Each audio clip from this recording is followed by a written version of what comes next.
आज का सेशन। आज के सेशन में हमने जो देखना है वो टी कोड्स देखने हैं जो अकाउंट्स पेबल, रिसीवेबल और जनरल अकाउंटिंग से रिलेटेड होते हैं।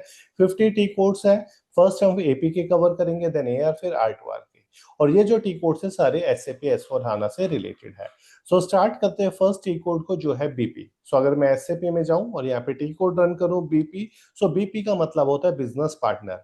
बेशक वो कस्टमर हो या फिर वो वेंडर हो, वो इसी टी कोड से क्रिएट होता है, मॉडिफाई होता है, इवन एक्सटेंड होता है या फिर डिस्प्ले होता है। यानी कि ये एक ऐसा टी कोड है जिससे हम मल्टीपल फंक्शंस परफॉर्म कर सकते हैं वेंडर क्रिएशन और कस्टमर क्रिएशन से। और अगर मैं इससे प्रीवियस वर्जन की बात करूं, जो टी कोड होता था वो होता था XK01 जिससे हम वेंडर क्रिएट करते थे, XD01 जिससे हम कस्टमर क्रिएट करते थे। ये ECC 6.0 में यूज होता था। और अब जो नया टी कोड आ गया है SAP S4HANA में वो है बीपी यानी कि बिजनेस पार्टनर। ये फर्स्ट टी कोड है।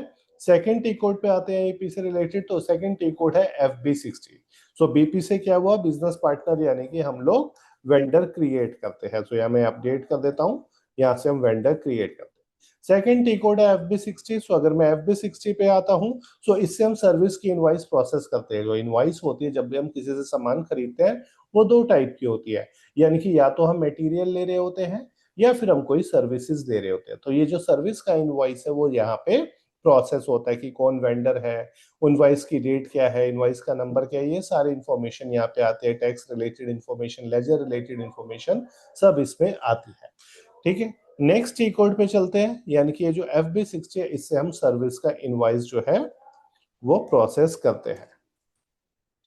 थर्ड जो टी कोड है वो है FV60। अगर मैं कुछ कंपनी की बात करूं, लाइक वर्लपूल हो गया या सैमसंग हो गया, वहां पे पार्किंग का सिस्टम होता है। यानी कि इनवॉइस पहले पार्क होता है, फिर आपका मैनेजर उसे रिव्यू करता है, फिर वो पोस्ट होता है। ये जो आप FV60 टी कोड देख रहे हो यहाँ पे आ रहा है पार्क वेंडर इनवॉइस।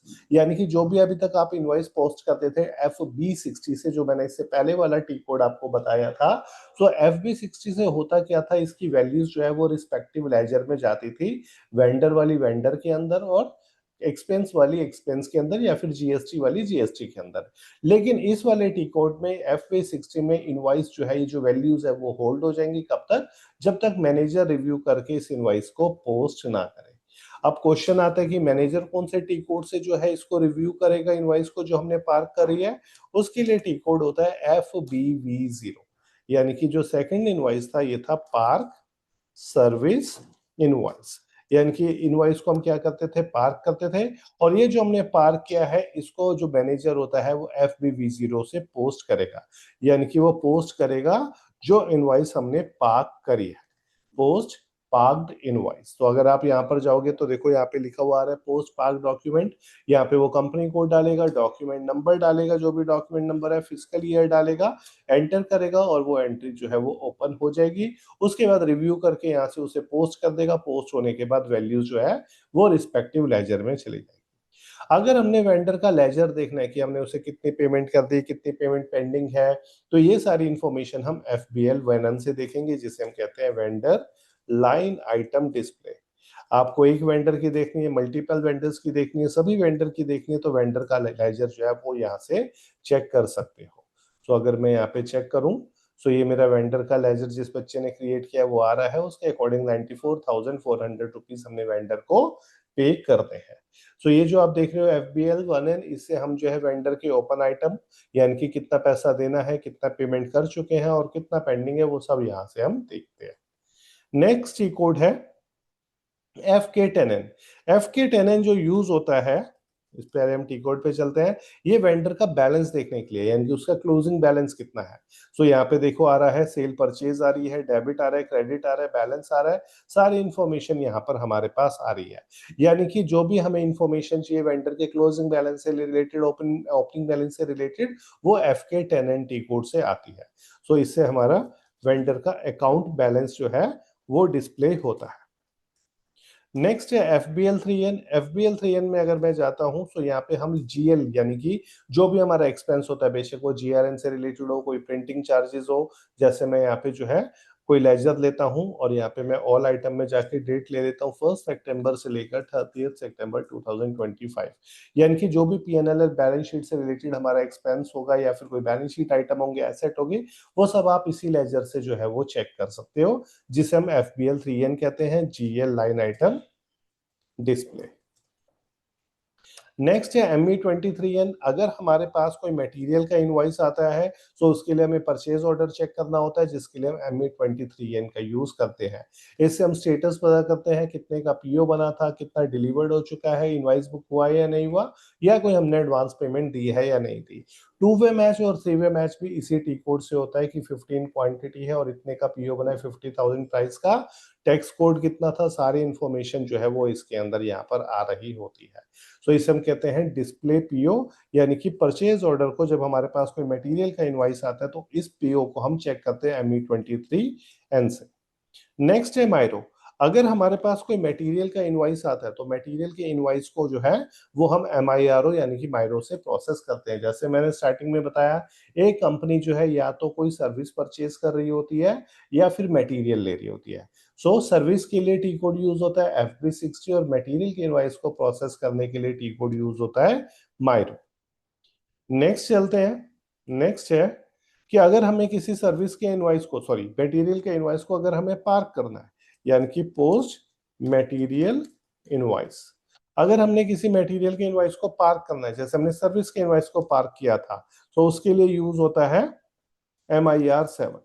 उसके लिए यूज होता है MIR7। तो अगर मैं MIR7 पे जाऊंगा तो देखो यहाँ पे आ रहा है park incoming means material invoice. और अगर आपने इसके इनवॉइस को पार्क कर दिया तो आप पोस्ट करोगे सेम टी कोड मायरो से। यानी कि अगर मैं इनवॉइस की बात करूं, इनवॉइस को जब हमने पार्क किया था सर्विस इनवॉइस को तो FB60 से किया था, मटेरियल के इनवॉइस को MIR7 से किया था। उसके बाद मैनेजर ने कौन से टी कोड से रिव्यू किया, FBV0 से, लेकिन यहाँ पे मैनेजर जो पोस्ट करेगा वो करेगा मायरो से। सो अगर हम मायरो पे जाते हैं, वहां पे भी जाके हम इसे पोस्ट कर सकते हैं। कैसे? सो अगर मैं मायरो पे जाता हूं, मैं यहाँ पे शो वर्क लिस्ट आ रही है, इस पे क्लिक करूंगा तो ये देखो यहाँ पे आ रहा है पार्क डॉक्यूमेंट, डबल क्लिक करूंगा। अभी यहाँ पे कोई पार्क नहीं है, अगर कोई पार्क डॉक्यूमेंट होगा तो वो मुझे इस वाले हेड के अंदर रिफ्लेक्ट करेगा। यानी कि मायरो से भी क्या होता है, पार्क्ड होता है, सॉरी पोस्ट होता है park document, post parked material invoice. अगर हमने कोई गलती कर दी, अगर हमने किसी इनवॉइस के अंदर कोई गलती कर दी और उससे मुझे इनवॉइस को रिवर्स करना है, जनरली ये राइट्स जो है वो मैनेजर के पास होते हैं। इसके लिए टी कोड होता है FB08। मैंने कोई इनवॉइस किया, जब एंटर कर रहा था उसके अंदर इनवॉइस डेट गलत डाल दी, अमाउंट गलत डाल दिया, GL गलत डाल दिया, टैक्स कोड गलत डाल दिया, कॉस्ट सेंटर गलत डाल दिया। तो इसके लिए हमें क्या करना होगा, उस एंट्री को, फॉर एग्जाम्पल वो एंट्री हुई है printing charges account debit to Shashi graphics, for example ये एंट्री हुई है। सो इस एंट्री को हमें रिवर्स करना होगा। इस रिवर्सल के जो राइट्स होते हैं मैनेजर के पास होते हैं, FB08 टी कोड होता है। और जब मैनेजर इस इनवॉइस को रिवर्स कर देता है तो एंट्री हो जाती है Shashi account debit to printing charges, यानी कि मेरी एंट्री पूरी जीरो हो गई है। इसका इंपैक्ट हमारी बुक्स में नहीं जाएगा, उसके बाद हम फ्रेश इनवॉइस लेंगे, यानी कि reversal of service invoice. Service के इनवॉइस को हम क्या करेंगे, रिवर्स करेंगे। और अगर हमारे पास जो है कोई मटेरियल का इनवॉइस हमसे गलत हो जाता है, तो उसके लिए टी कोड होता है MR8M।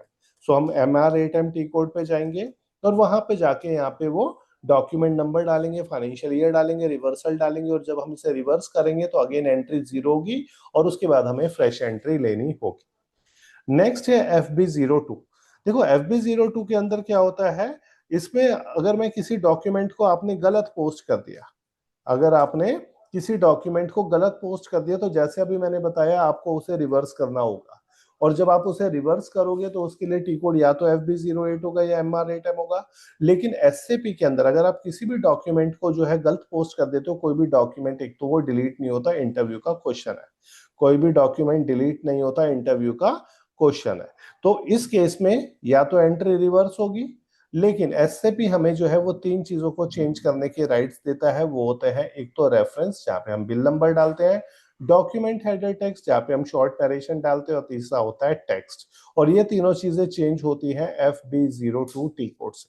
सो अगर मैं FB02 टी कोड में जाता हूं, जिसे हम कहते हैं चेंज डॉक्यूमेंट नंबर, और यहां पर जाकर अगर मैं कोई डॉक्यूमेंट नंबर डालता हूं और डॉक्यूमेंट नंबर डालने के बाद जैसे मैंने ये डॉक्यूमेंट नंबर दिया फॉर एग्जांपल 2147, और अगर मैं इस पे क्लिक करता हूँ कैप पे, तो ये देखो यहाँ पे आप डॉक्यूमेंट हेडर टेक्स्ट चेंज कर सकते हो, रेफरेंस चेंज कर सकते हो, और उसके बाद यहाँ वेंडर में जाके आप वेंडर की इंफॉर्मेशन यानी कि जो नरेशन है वो चेंज कर सकते हो। लेकिन सिर्फ अगर आपको कोई डॉक्यूमेंट को डिस्प्ले करना है, डॉक्यूमेंट नंबर लाइक अ वाउचर नंबर, उसको अगर आपको डिस्प्ले करना है तो उसके लिए टी कोड होता है FB03, यानी कि FB03 से क्या होता है, डिस्प्ले डॉक्यूमेंट नंबर। तो डिस्प्ले होता है डॉक्यूमेंट नंबर। नेक्स्ट चलते हैं, नेक्स्ट है क्रेडिट नोट के लिए, सॉरी डेबिट नोट के लिए। अगर हमने वेंडर से मटेरियल मंगवाया, हमने उसका कुछ पैसा काटना है, हमारे पास गलत मटेरियल आया और डैमेज गुड्स आया, तो उसके लिए टी कोड होता है FB65। FB65 से डेबिट नोट रेज होता है। ऑल्दो अगर आप देखोगे यहाँ पे लिखा हुआ है क्रेडिट मेमो, लेकिन यहाँ पे वेंडर जो है वो हमारा डेबिट हो जाता है, और जो परचेज रिटर्न होते हैं उसको हम यहाँ से क्रेडिट कर देते हैं। तो इसे हम क्या कहते हैं, इसे हम कहते हैं डेबिट नोट, यानी कि FB65 से क्या होता है, डेबिट नोट रेज होता है। नेक्स्ट है F-43। F-43 से क्या होता है, अगर मैं F-43 पे जाता हूं, सॉरी F-43, सो F-43 से भी हम इनवाइस को प्रोसेस कर सकते हैं, लेकिन अब ये वाला जो टी कोड है वो ऑब्सोलीट हो चुका है, इतना जनरली यूज नहीं होता। सो FB60 और मायरो हमारे जनरली यूज होते हैं। तो इसके लिए जो टी कोड है F-43, वो देखो लिखा हुआ भी आ रहा है, एंटर वेंडर इनवाइस। यहाँ पे हम पोस्टिंग कीज की हेल्प से क्या करते हैं, यहाँ पे हम पोस्टिंग कीज की हेल्प से जो है एंट्री को पोस्ट करते हैं, यानी कि यहाँ जो हमारी इनवाइस पोस्ट होगा, invoice post through posting keys, although अब ये यूज नहीं होता इतना कंपनीज के अंदर। नेक्स्ट है F110। F110 से हमारी पेमेंट्स निकलते हैं, यानी कि जब हम वेंडर को पेमेंट करते हैं तो हम F110 से, जिसे हम ऑटोमेटिक पेमेंट प्रोग्राम कहते हैं, वो इसी से ही रिलीज होती है, इसे हम कहते हैं ऑटोमेटिक पेमेंट प्रोग्राम। नेक्स्ट है F-47। जब भी हमारे पास कोई एडवांस की रिक्वेस्ट आती है तो उस रिक्वेस्ट को रेज किया जाता है एसएपी में F-47 से, down payment means advance. So down payment request जो आती है उसके लिए हम F-47 का यूज करते हैं, डाउन पेमेंट रिक्वेस्ट। नेक्स्ट है F-110। सेम, इससे जो भी डाउन पेमेंट हमारे पास आएगी उसको भी हम क्या करेंगे, उसको हम रन कर देंगे, हमारे बैंक से जो है वो पैसा डिडक्ट हो जाएगा, वेंडर डेबिट हो जाएगा। और इसके बाद जब हमने किसी को एडवांस दिया और एडवांस की पेमेंट कर दी तो हमारे पास इनवाइस आएगा। तो अगर वो सर्विस का इनवाइस है तो हम उसे जो है प्रोसेस करेंगे FB60 से, और अगर हमारे पास कोई मटेरियल का इनवाइस है तो उसको हम प्रोसेस करेंगे MIRO से। नेक्स्ट है F-54। F-54 से हम स्पेशल आइटम को, ये एडवांस के लिए यूज होता है, स्पेशल आइटम को हम नॉर्मल बनाते हैं, हम उसको नॉर्मल बनाते हैं। नेक्स्ट है F-44। F-44 से हम वेंडर को क्लियर करते हैं, कभी पार्शियल पेमेंट होती है उस केस में क्लियर किया जाता है, रिवर्सल होता है मटेरियल इनवॉइस का, तब हमें इसे क्लियर करना होता है, इसे हम कहते हैं वेंडर क्लियरिंग। नेक्स्ट जो मैंने बताया F-44, यहाँ पे मैंने कवर किया था F-44 जिसमें हम इनवॉइस को पोस्ट करते हैं पोस्टिंग की से। सेम एक और टी कोड भी होता है F-41। F-41 के अंदर जैसे हमने FB65 से जो है, अगर मैं आपको FB65 पे ले चलूं, FB65 पे हमने जो है डेबिट नोट रेज किया था, सेम यही चीज हम F-41 से भी डेबिट नोट रेज कर सकते हैं with the help of posting keys. So ये भी किस लिए यूज होता है, ये होता है डेबिट नोट के लिए, लेकिन ये जो रेज होगा वो पोस्टिंग कीज के थ्रू होगा। सो ये जितने भी 24 जो आपने अभी टी कोड्स देखे, ये सारे रिलेटेड है अकाउंट्स पेबल से। अब हम चलते हैं अकाउंट रिसीवेबल में। सबसे पहला है बीपी यानी कि जिससे बिजनेस पार्टनर जो है वो क्रिएट होता है, यानी कि आप वेंडर हो या फिर कोई कस्टमर हो, उसको मॉडिफाई करना हो, उसको डिस्प्ले करना हो, क्रिएट करना हो, सो हम बीपीटी कोड जो है वो यूज करते हैं, यानी कि कस्टमर को भी हम इससे क्रिएट करते हैं। अगर मैं सेकेंड टी कोड की बात करूं VA01, इससे हम सेल ऑर्डर को डिस्प्ले करते हैं, इससे जो है सेल ऑर्डर डिस्प्ले होता है। तो अगर मैं VA03 में जाऊं, तो ये देखो VA03 में डिस्प्ले सेल्स डॉक्यूमेंट यानी कि सेल ऑर्डर को हम डिस्प्ले करते हैं। VF01 से हम इनवाइस जनरेट करते हैं और यहीं पे अकाउंटिंग एंट्री होती है, customer account debit to sales account. Create billing document, यानी कि बिलिंग डॉक्यूमेंट को हम यहाँ पे क्रिएट करते हैं। इनकेस अगर हमें बिलिंग डॉक्यूमेंट में कुछ चेंजेस करने हैं तो हम VF02 से कर सकते हैं, जैसे यहाँ पे मैंने इसे डबल क्लिक करके कोई चेंजेस करने हैं तो मैं इसमें चेंजेस कर सकता हूँ, ठीक है। तो VF01 से क्या होता है, VF01 से चेंज होता है बिलिंग डॉक्यूमेंट, बिलिंग डॉक्यूमेंट जो है वो चेंज होता है। और अगर बिलिंग डॉक्यूमेंट को डिस्प्ले करना है तो VF03 टी कोड यूज होता है, यहाँ पे आप उसे डिस्प्ले कर सकते हो। तो डिस्प्ले बिलिंग डॉक्यूमेंट। नेक्स्ट है FBL5N। FBL5N से हम कस्टमर का लेजर चेक करते हैं, यानी कि FBL1N वेंडर के लिए यूज होता है और FBL5N कस्टमर के लिए यूज होता है। यहाँ से हम कस्टमर का लेजर जो है वो चेक कर सकते हैं। जैसे एक लेजर को मैं ओपन करता हूँ, तो यहाँ पे देखो ये मेरा जो है कस्टमर है, ये सारे उसके इनवॉइसेस आपको दिखाई दे रहे हैं आ रही। ये जो आप ग्रीन में देख रहे हो पेमेंट्स उसकी एलोकेट हो गई है, यानी कि कस्टमर का लेजर हम देखते हैं। हमें एक कस्टमर देखना हो, मल्टीपल कस्टमर देखने हो या सारे कस्टमर देखने हो, तो इसे हम कहते हैं customer line item display. Next है FD10N। अगर हमें कस्टमर का क्लोजिंग बैलेंस देखना है तो हम FD10N से भी चेक कर सकते हैं। सो अगर मैं इस वाले को ओपन करूं कस्टमर के अकाउंट को, तो ये देखो यहाँ पे हमारा क्लोजिंग बैलेंस ये आ रहा है। सो इससे हम क्या करते हैं, इसे हम कहते हैं customer account balance display. Account balance display, यानी कि ये मंथली बेसिस पे टोटल दिखाता है। जब कस्टमर हमें पेमेंट करता है तो उसे हम F-28 से एलोकेट करते हैं, जिसे हम कहते हैं पोस्ट इनकमिंग पेमेंट। और यहीं पे हमारी एंट्री होती है, वो एंट्री होती है customer account bank account debit to customer account. Same इसी पेमेंट को अगर हमें फास्ट वे में करना है तो F-26 यूज होता है, जिसे हम कहते हैं incoming payment fast entry. Incoming payment fast entry. अगर हमें कोई मैनुअल इनवॉइस जनरेट करना है तो उसके लिए टी कोड होता है FB50। सो FB50 में यहाँ पे हम जो है वो सॉरी, अगर हमें कोई एंट्री सस्पेंस में ट्रांसफर करनी है तो हम उसके लिए यूज करते हैं FB50, यानी कि ये यूज होता है GL टू GL एंट्री के लिए। GL टू GL एंट्री, समझो मेरे बैंक में पेमेंट है लेकिन ये नहीं पता चला कौन से कस्टमर से आई है, तो हम एंट्री करेंगे bank account debit to suspense account. Next है F-32। F-32 से जो है वो कस्टमर क्लियर होता है। ये जनरली यूज किया जाता है जब हमारा अनअप्लाइड क्रेडिट होता है, तो कस्टमर को हम क्लियर करते हैं F-32 से। FB75 यूज होता है क्रेडिट नोट के लिए, यानी कि अगर हमारे पास कोई, हम किसी को सामान बेच रहे हैं, हमने डैमेज गुड्स बेचे और वो हमारे पास वापस आए, जिसे हम सेल्स रिटर्न कहते हैं, तो उसके लिए क्रेडिट नोट जो है वो यूज होता है, वो क्रेडिट नोट यूज होता है। FBRA से अगर हमने कोई पेमेंट एंट्री गलत कर दी तो हम FBRA से उसे रिवर्स कर सकते हैं, इसे हम कहते हैं रिवर्सल ऑफ क्लियर्ड आइटम। यानी कि अगर पेमेंट एंट्री में हमने दिक्कत जो भी गलती करी है तो उसे हम इस टी कोड से रिवर्स कर सकते हैं। सो ये जितने टी कोड्स आपने देखे ये AR से रिलेटेड थे। अब हम चलते हैं R2R से रिलेटेड। अगर हमें कोई लेजर क्रिएट करना है, ऑल्दो जब आप कंपनीज में जाओगे तो ये लेजर क्रिएट होते हैं, सो इसके लिए टी कोड होता है FS00, जहाँ पे हम सेंट्रली लेवल पे यानी कि सेंट्रल लेवल पे GL को क्रिएट करते हैं। सो ये यूज होता है GL क्रिएशन के लिए, ये यूज होता है GL क्रिएशन के लिए। अगर हमें कोई GL टू GL एंट्री करनी है, like bank charges account debit to bank account, depreciation account debit to accumulated depreciation account, expense account debit to accrual account, तो उसके लिए FB50 यूज होता है, जिसे हम कहते हैं GL to GL entry. Next है F-02। F-02 जो यूज होता है, F-02 सेम हम GL टू GL एंट्री करते हैं with the help of posting keys. ये पोस्टिंग कीज की हेल्प से हो रहा है, ठीक है। तो यहाँ पे होती है GL to GL entry via posting keys. Although आज की डेट में इस वाले टी कोड का कम यूज होता है, लेकिन कई बार पूछ लेते हैं। नेक्स्ट है FB01। FB01 का जो यूज होता है, अगेन यहाँ पे आप जो है मल्टीपल एंट्रीज ले सकते हो, GL टू GL एंट्रीज भी ले सकते हो।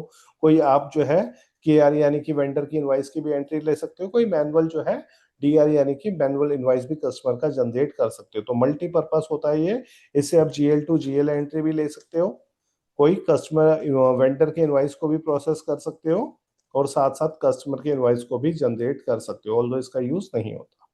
नेक्स्ट है FBL3N। जितने भी हमारे लेजर्स होते हैं, यानी कि बेशक वो PNL और बैलेंस शीट से रिलेटेड हो, उन सबको हम यहाँ से देखते हैं, जिसे हम कहते हैं GL लाइन आइटम डिस्प्ले। तो लिख देता हूँ यहाँ पे, ये है GL line item display. Next है F-03। F-03 से हम GL को जो है वो क्लियर करते हैं, सो क्लियर GL, यानी कि F-44 से कस्टमर, F-32 से जो है सॉरी F-44 से वेंडर, F-32 से कस्टमर और F-03 से GL।